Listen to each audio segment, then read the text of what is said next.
D'abord, Philippe Val, tous les lundis sur Europe 1. Bonjour Philippe. Bonjour Dimitri, bonjour à tous. Vous revenez ce matin, Philippe, sur 3 affaires qui ont fait l'actualité ces derniers jours. 3 affaires et une déclaration du président Macron nous imposent à la fois une réflexion et une mise au point. Première affaire, une commission d'enquête parlementaire vient de nous rappeler qu'Ivan Colonna a été victime d'un attentat islamiste commis dans l'enceinte de la prison. Alors je n'ai aucune sympathie pour les assassins du préfet Rignac, mais ce n'est pas la question.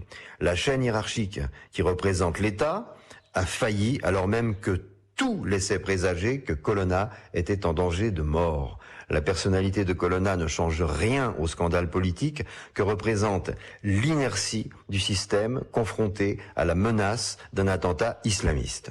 La deuxième affaire, Philippe. Elle concerne la chercheuse Florence Bergeau-Blaclair, auteure d'un ouvrage sur les frères musulmans, Le frérisme et ses réseaux aux éditions Odile Jacob. On connaît les tentatives de censure de ses conférences et surtout les menaces de mort dont elle fait l'objet de la part des réseaux des frères musulmans, ceux-là même qu'elle dénonce dans son livre, preuve, s'il en fallait, de la pertinence de son travail. L'hostilité de sa hiérarchie universitaire n'est pas pour rien dans la lenteur avec laquelle le ministre de l'Intérieur a été alerté. Gérald Darmanin, insoupçonnable sur ces questions, a aussitôt pris les mesures nécessaires de protection.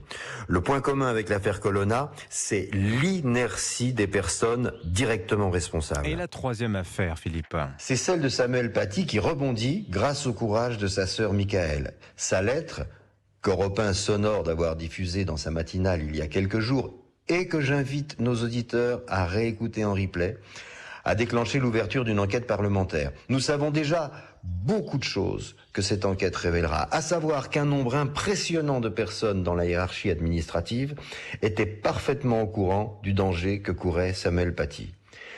Mais on a préféré l'inertie qui semble être un réflexe administratif pavlovien dès lors que l'islamisme est en cause.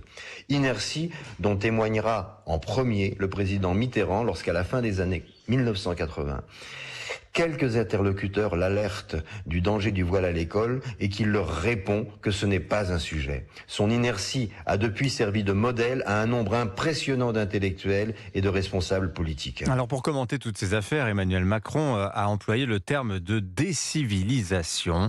Alors l'Élysée a expliqué qu'il l'avait emprunté au grand sociologue Norbert Elias. Mais quel rapport y a-t-il entre la décivilisation et l'inertie du pouvoir que vous dénoncez dans ces 3 affaires, Philippe? Norbert Elias, à la suite d'études historiques très fouillées, observe que d'abord la civilité, puis l'approbation populaire des principes de la civilisation partent du centre du pouvoir pour irriguer la société. En étudiant la crise civilisationnelle des Allemands dans les années 30, il observe qu'elle est entraînée par, je cite, le relâchement moral, l'agressivité et la brutalité du Parti national-socialiste. C'est donc le renforcement du politique et la solidité de ses valeurs qui civilisent, et c'est sa démission morale qui décivilise. Démission morale qui s'exprime dans l'inertie misérable observée dans les 3 affaires précitées. Le terroriste islamiste n'étant pas civilisé, il ne saurait être décivilisé.